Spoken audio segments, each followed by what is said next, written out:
Today on an all-new Dr. Phil, her daughter hasn't spoken to her in years. The reason, she said, was because I hung up on her. Because you hung up on her? Now, she is ready to talk to her mother after 7 years of silence. The true reasons come out.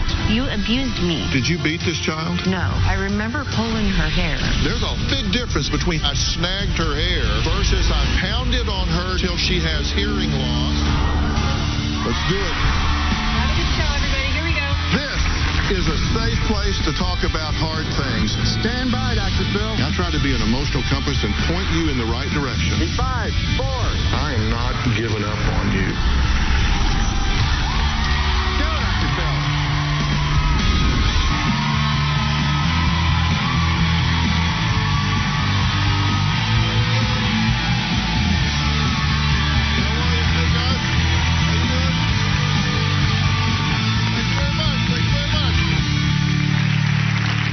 Researching today's show, we found a Facebook account belonging to my guest Peggy's dog.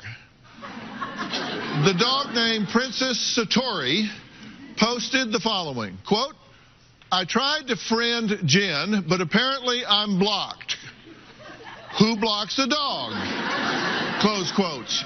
Then Peggy, the dog's owner, commented as herself with 2 simple words, a bitch. So who is Peggy talking about? Well, she's actually talking about her own daughter, Jen. Peggy says she hasn't spoken to Jen in 7 years. She says she has no idea why, not a clue. She says the last time they spoke was when they got into a disagreement on the phone. Peggy says she can't even remember what the fight was about. Take a look. My daughter Jennifer has refused to talk to me for 7 years. She says I hung up on her and that's why she hasn't talked to me. What happened was we were on the phone and there was a disagreement for something, I don't know what, and I said, whatever, bye, and I hung up. Now my daughter won't talk to me. In the past 7 years, I think I've reached out to her. I feel like I might have called and left some messages on her phone that weren't returned, but I can't say that for sure. I've seen Jennifer maybe 3 or 4 times. When I see Jennifer at family gatherings, it is awkward, and usually we don't speak. I feel intimidated by her. I feel resentment toward Jennifer. I think my granddaughter Kaylee's been influenced by what Jen said, and I don't know my grandson. He's 7 years old, and this has been going on for 7 years. I don't think I deserve this kind of treatment. I think Jennifer's being selfish and childish. Maybe she doesn't want me in her life anymore. Not having Jennifer in my life, I would feel sad and hurt and lonely. She's the only one of my 3 children that are within driving distance. And I have no other family here, so I'm all alone. It's not my place to go to Jennifer. She should come apologize to me. Okay, now, I'm a parent. I have 2 children, you have 3. And my first reaction is when I looked at it was as a parent, I can't imagine not speaking to either of my children for 7 years. And I certainly can't imagine not speaking to one of them for 7 years and having no clue as to why. You have to help me understand that. How can you not know what the problem is? She hasn't given me a reason. The reason, she said, was because I hung up on her. You hang up on her, so okay, 7 years, you are exiled for 7 years because you hung up on her? Right. I think she just wanted to be angry, and that was the excuse that she had. So you're puzzled. Yes. You want this puzzle solved. I want it to stop. Because, listen, there are lots of families out there. There are lots of parents with adult children who have issues, and they're watching this saying, okay, I got a pad out. I want to figure out what's he going to tell her because I've got issues. I want to know, how do we close the gap here? How do we solve these issues? So have you tried? Have you done? I mean, you're the parent here. Parents never quit parenting. I don't care how old your kids get. If you're 70 and they're 50, you're 80, they're 60, whatever, you always are the parent. But you think you are owed the apology. If not an apology, at least an explanation. She's caused you pain. Why. Well, you said you want an apology because she's caused you pain. Right. She should apologize for the pain she's caused you. She's cut you off. You have a grandson that's a mystery, right? I really don't even know him. He's 7 years old, and wow. This has been going on for 7 years. And you're just on the outside looking in? Yes. With no clue? Yes, sir. Well, Peggy's daughter, Jen, is here. Now, they've not talked in 7 years. And she is ready to talk to her mother. After 7 years of silence, it's going to happen right here today. Take a look. I stopped talking to my mom 7 years ago, and it was the best decision I've ever made. The reason I cut my mom off was because when my son was 8 days old, she called me and was upset because I had not informed her that my sister was coming to town to meet my son. I was annoyed by her anger towards me, and she hung up on me. The next day, she wrote me an email asking me if I was mad at her for something. And so I responded. I sat down and I wrote her what I call the 30 years of anger letter that outlined everything that I had been upset about in my childhood up until that point, and then I asked her to please respect me and not contact me. When I hit send, I was petrified. Then I felt relieved. My mom did not respond to my letter. My mom's lack of respect is what ultimately caused me to cut off my relationship with her. My mother is not a mother to me. She's just a person. I don't love my mom. If I never talked to my mom again, I would be okay with that. Well, Jen is here, as I said, so Jen, come on out.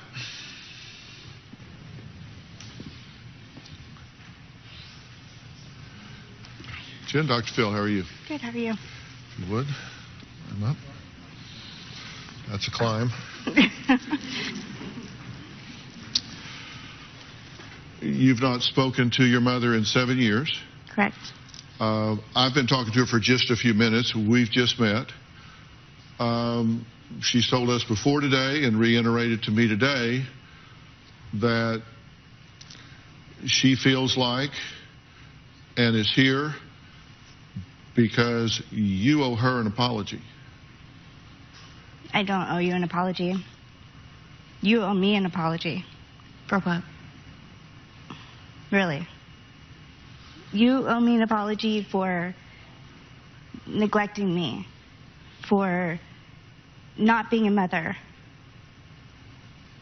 robbing me of my childhood. When did I neglect you? Well, she said, wait, let me catch up here because I'm a little behind the curve. Because in talking to your mother, she says you guys were talking on the phone 7 years ago. Correct. She doesn't even remember what the disagreement was about, and that somebody hung up on somebody else. Who hung up on who? Did you hang up? She says I hung up on her. You say she hung up on you? Yeah. And that because of that this whole thing has come tumbling down. You haven't spoken to her in 7 years because she hung up on you, and she has no clue of any problem other than the fact she hung up on you that day. Yeah, I think she's in denial.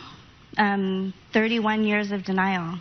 You hung up on me that day, and that was the last time I wanted to talk to you because I had 31 years of anger. Well, if there's more to that, then why did Jen cut her mom off? She says that, you know, I got 31 years of reasons to stop talking to my mother. We're going to find out what those are after the break.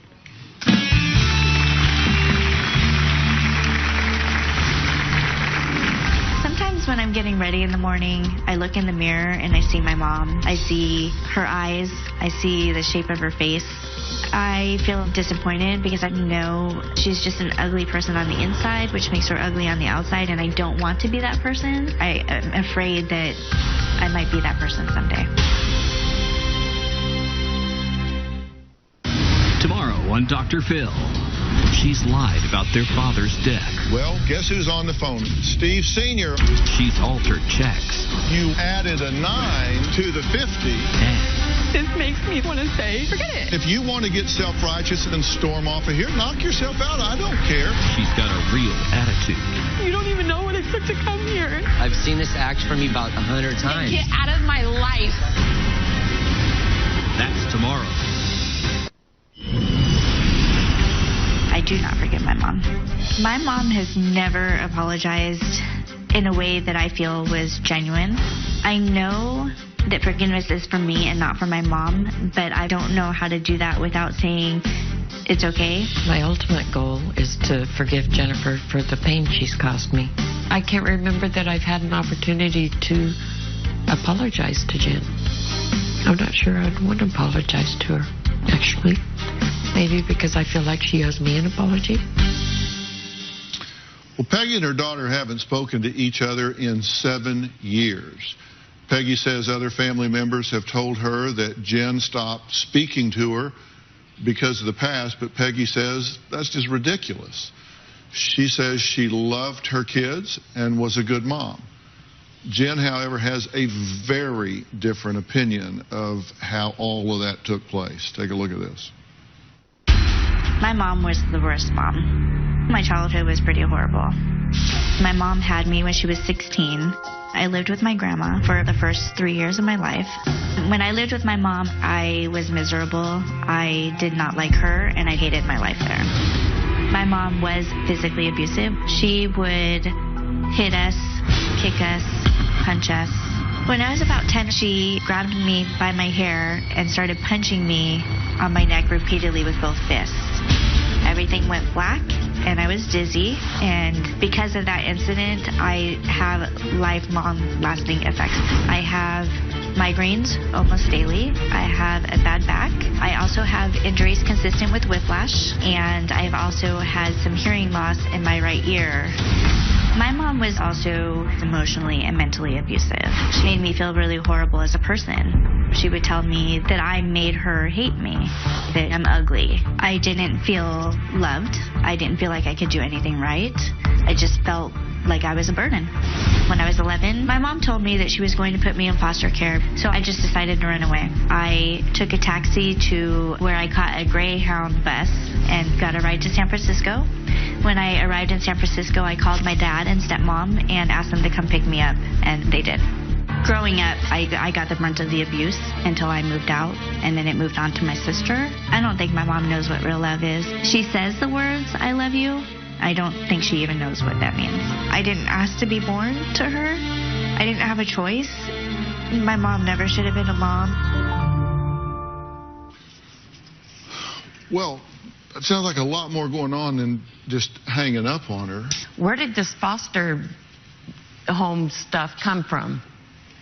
That is ridiculous. No, you're ridiculous. And your denial is ridiculous.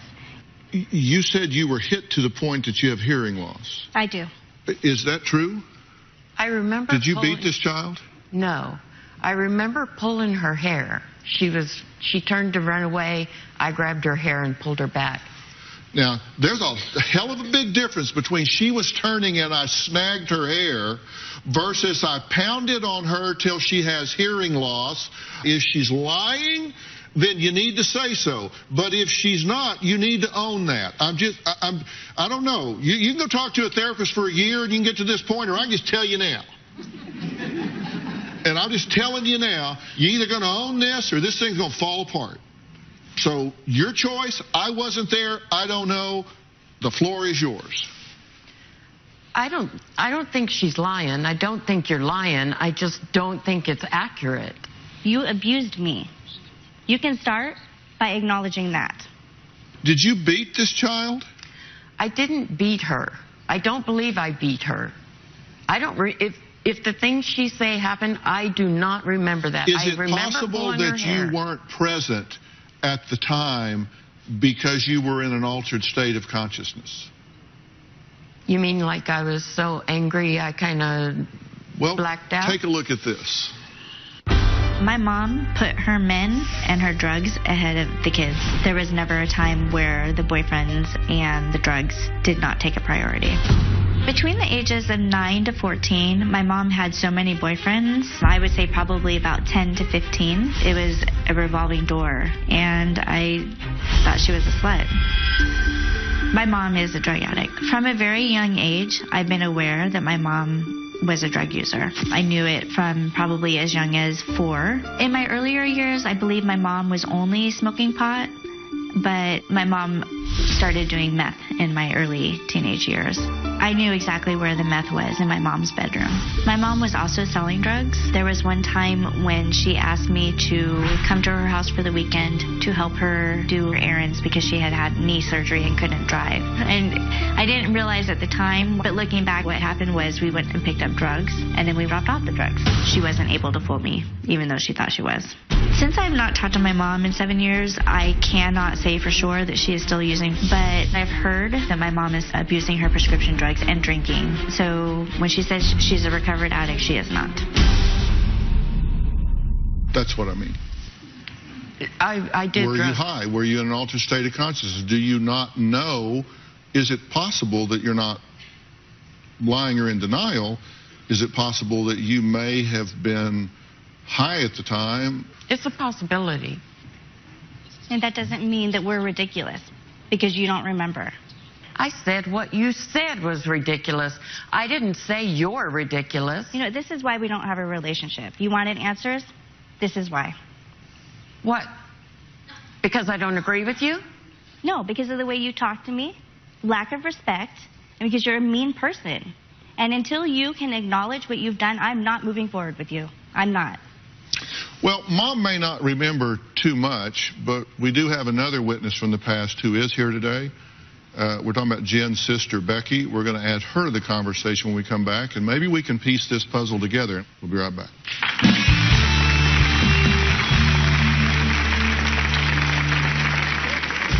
There have always been relationship issues in our family. I myself didn't speak to my mom for about 5 years. My mom is an amazing liar. One time, when I was about 8 years old, I remember being woken up by some sounds. I pulled the curtain back to see my mom outside. She was wearing a hot pink sweatshirt, and she was taking off the screen off of her bedroom window. And I went back to sleep because I was not concerned. A short while later, my mom came in and woke my sister and I up and told us that somebody had broken into the house and raped her and that we needed to go to the police station. I asked her, why were you outside taking your screen off the window? And she said, I wasn't outside taking my screen off the window, but I know that she was outside. Another time, she said that she was carjacked and that she fought off both carjackers by doing karate chops on one and the other one ran away. I don't believe anything that she says. Well, Peggy wrote to the show twice asking for help with her estranged daughter, Jen. Jen says she's had so much anger built up that after 30-plus years of abuse and drama, that she just had to cut her mother off. Peggy's younger daughter, Becky, says she's been able to let go of the past, and she wants her sister to do the same. Take a look at what she has to say. It's been so long since Jen and my mom have spoken that it's just normal. I'm not losing any sleep over this. There have always been relationship issues in our family. I myself didn't speak to my mom for about 5 years. I moved out of the house when I was about 16 years old and didn't talk to her again until I was about 21. Our relationship was really strained at that time. I know that she was using drugs. It definitely wasn't the only thing that happened at that time. It was a hard time for everybody living in the house. It was just a hard time. I've definitely forgiven my mom for how our childhood went. Jen needs to learn to let things go so she can also move forward and not live so much in the past. Is Jen remembering this correctly? Was there abuse in this home during these years? There was abuse, yes. Okay. Were you, in fact, abused? I was abused at times. Uh-huh. And you remember being abusive with Becky, correct? I do. Started as discipline, and I do think that with Rebecca or Becky, it crossed the line.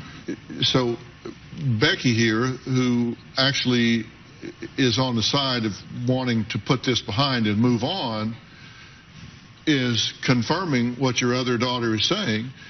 I'm just curious what you say about that, because when we started out, it was just you and I here. It was like, I don't know.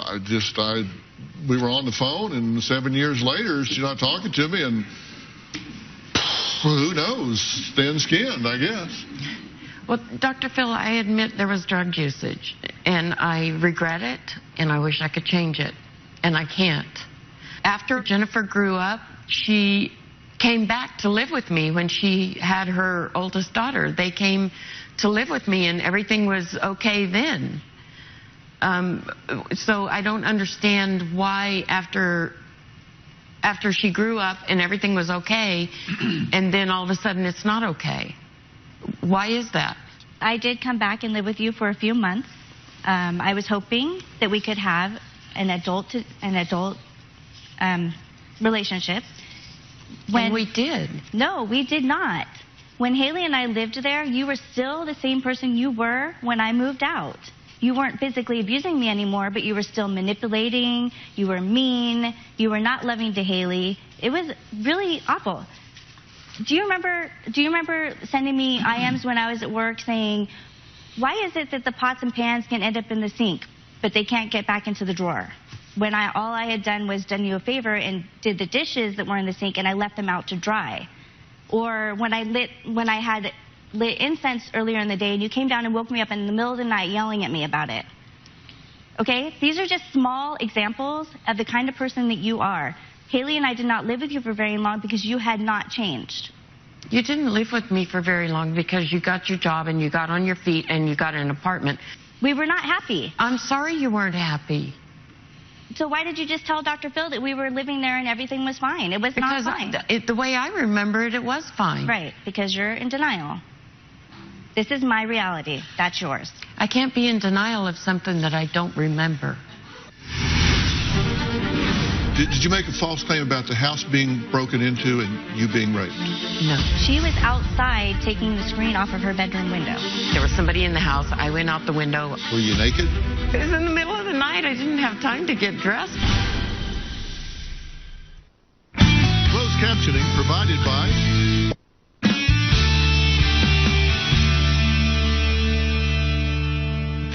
Did you make a false rape claim? No. Did you make a false claim about the house being broken into and you being raped? No. I think she did make a false rape claim. She was outside taking the screen off of her bedroom window. No, I wasn't. I stuck my head out the window and looked out there, but the screen was already off. No, you were outside.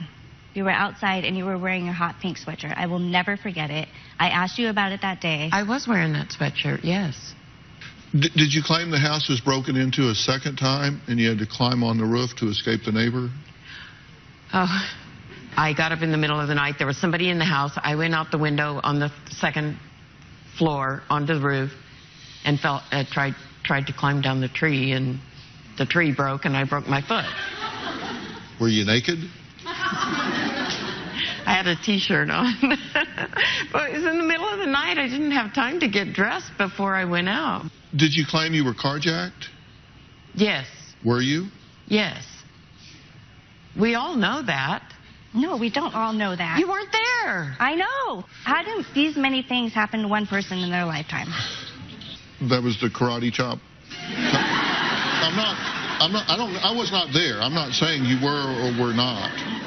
I'm asking about these things because I'm looking at a pattern of things that she's talking about with regard to manipulative and kind of attention-seeking behavior, because it's her belief that you have faked rape claims and carjackings and that you've left voicemails about eating moldy food from a store to try to get money when you didn't actually do that. What? Oh, my God. Tell me about this. Can I ask This was in 06 that you left a voicemail saying you ate moldy tortillas and wanted to file a complaint against the store, and that you actually asked for your granddaughter's Social Security number. And the tortillas were moldy. Haley and I believe Haley ate them with me, correctly? Correct? That's what you said. Yeah. Haley was at my house. We ate some tortillas, and then I found mold on it. I took them to the store, and they replaced them. No. She told me on my voicemail, I told them that Haley and I got sick, but we didn't really. But that's what happens when you tell a white lie. Those were her words on my voicemail. I don't remember it. You just said that's something you did. I said it sounds like something that I did, yes. And I'll accept that. I'll take responsibility for that.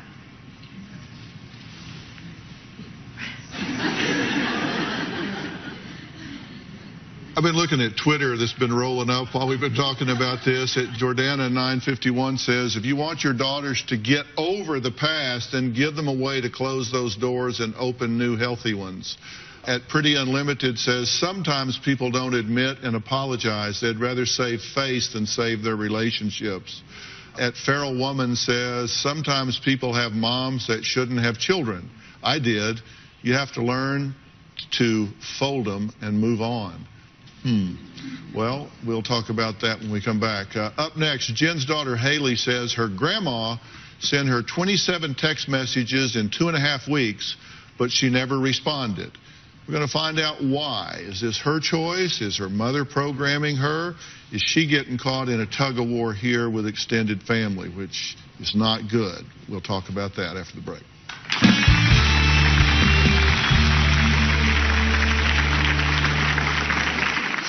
I have not spoken to my grandmother in about 3 years. If I could say anything to my grandmother, I would just ask her to get help. Closed captioning provided by...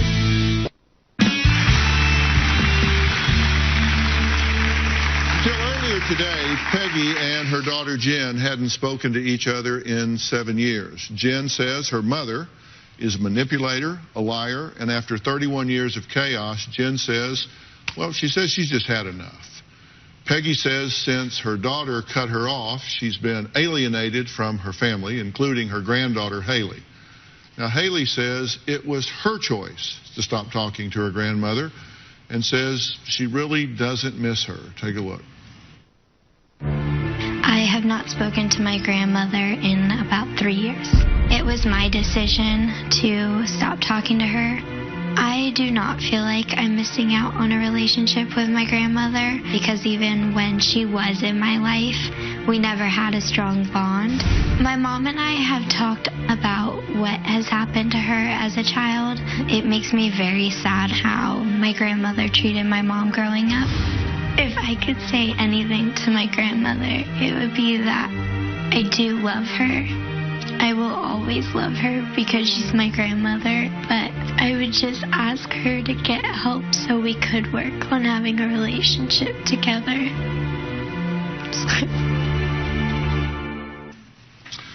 Well, Haley, thank you for joining us. You wanted to be part of this conversation, and I respected that and wanted you to be here.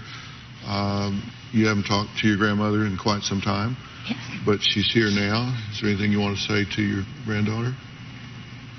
I love you so much. What do you want me to do? I just want you to stop lying. I want you to admit to the things that you've done. I don't have a problem admitting the things I've done. I know but there's never been a problem between us. But there has been. Like what? What's the problem? I have memories from when I was 4 and I was living in your house, and on Christmas Day, you took my new presents away from me without any explanation whatsoever. I wasn't doing anything wrong, and you just left me there crying. We were trying to watch a movie, and you kept walking in front of us. The adults couldn't see the movie, and I told you repeatedly to stop. This is the first time that you've been with Haley in how long? Thanksgiving of 2012. And your first strategy is to start having an argument with her about who was right when she was 4. Well, and I'm just curious about what your goal is. You're barking at her, and then we bring out Haley, and you start barking at her, and and understand that you're under some attack here, because she's saying that, you beat her about the head and shoulders, and so she can't hear and see, and she has headaches, and that you ran drugs out of the house and men in the house, and she felt neglected and hurt, and she's not over that and has an open wound, and that you won't acknowledge it, and that hurts her, that you won't own it. And her sister says, come on, get over it. And she said, I can't. How do you get over it when she won't even own it? She won't acknowledge it. Dr. Phil, I agree that I was not a very good mom. I accept that. I have apologized for it. I can't change it. I can only change how I am now. I can't go back and change the past. But you're not changing how you are now. You are being very prickly. Am I? Yes. How do I be different then? How can I change it? You take the chip off your shoulder and you recognize that when this child was in a position that she couldn't speak up, you bullied and abused her. And now she's in a position that she can speak up, you are combative with her. Coming up, I'm going to tell Peggy what I do think needs to happen if this family is ever going to heal. We'll be right back. We can't do this show without you, our studio audience. If you are going to be in the Los Angeles area and you would like free tickets, go to drphil.com and click on Be in the Audience. Or you can call 323-461-PHIL. That's 323-461-7445. I was definitely scared of my mom growing up, and I am still afraid of her today. I actually had a nightmare last night that she killed me after the show. I think you have some very legitimate complaints here. I do. I think you have some very legitimate complaints. I think your mother made some really poor choices as a parent at the time. I give her huge credit for being here.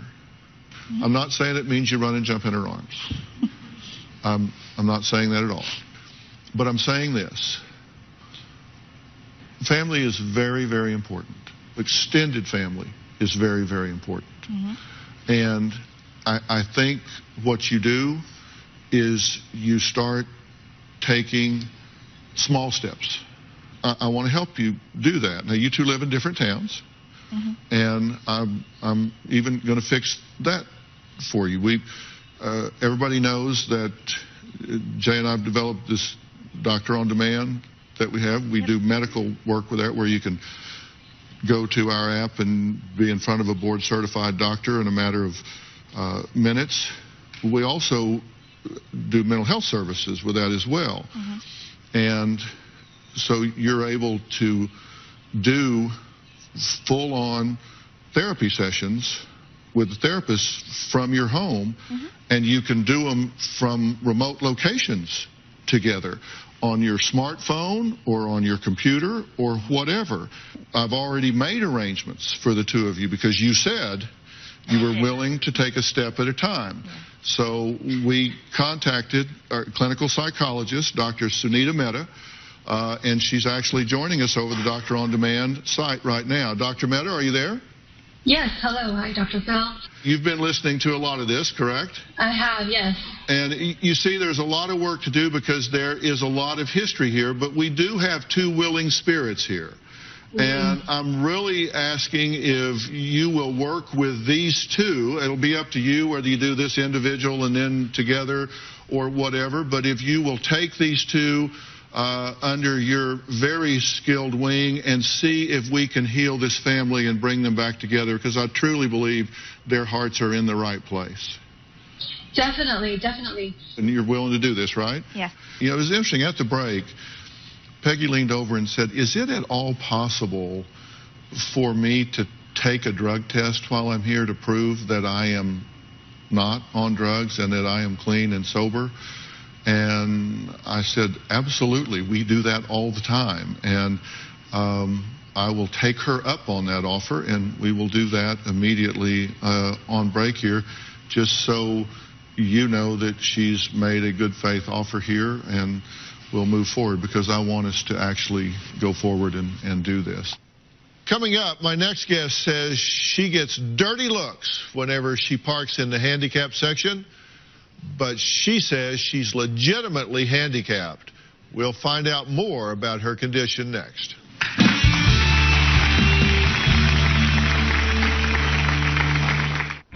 Closed captioning.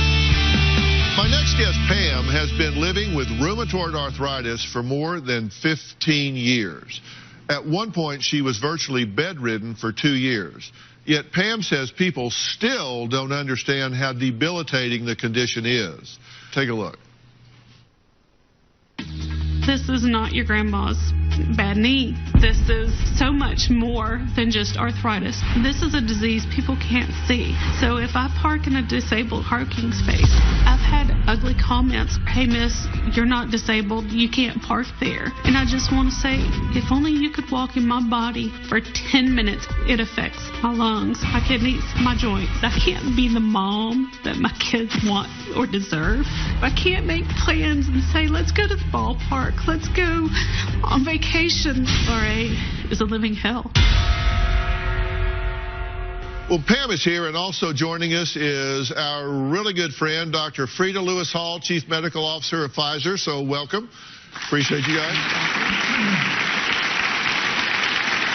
Doctor, explain to us exactly what rheumatoid arthritis is and its symptoms, because I fear so much, and I know this with some members of my own family, people that sometimes suffer from this and don't know it, and therefore they don't do what they need to do to stop or to treat it. And it's important to do early diagnosis and early treatment in this disease, because it is a very serious disease, as Pam is telling us.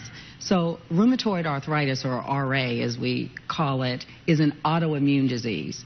That means our body's defense system essentially attacks normal, healthy tissue like the joints. And this inflammation that's caused by that can actually ultimately lead to joint destruction. It's also not just a joint disease. It's a systemic illness, so it affects other tissues like the heart, the lung, and sometimes the eyes.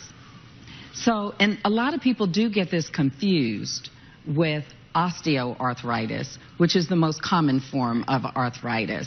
You called it, I think, your grandma's bum knee, right? And yeah, not that that's anything to sneeze at. Not at all. Not at all. That, too, is a very serious disease. Right. It's different, though. It is caused by wear and tear over time on the joints and often affects older people. Remember, RA is systemic, it's autoimmune, and it affects women 3 times more often than it does men. And it's got a wide array of symptoms. The joints tend to be swollen and warm and red and tender to the touch and very painful. Morning stiffness is characteristic and lasts for a very long time. In addition, you can have fever, fatigue, weight loss, and some people get nodules underneath the skin called rheumatoid nodules. Right.